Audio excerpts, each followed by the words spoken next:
好，来继续来看美国的前副总统潘斯，最近是写文章刊伫个《华盛顿邮报》，讲美国帮忙防卫台湾，这个距离唔是问题。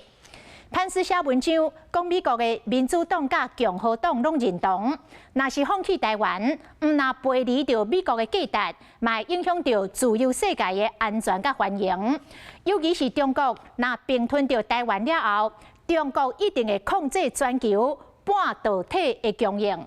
另外，川普进前讲，台湾甲美国的距离遥远，真歹协防台湾。潘斯是来反驳，讲这美国也是世界上唯一上界正港的超级大国，完全有能力把这武力投射到地球每一个角落，所以美国必须要坚定来支持台湾。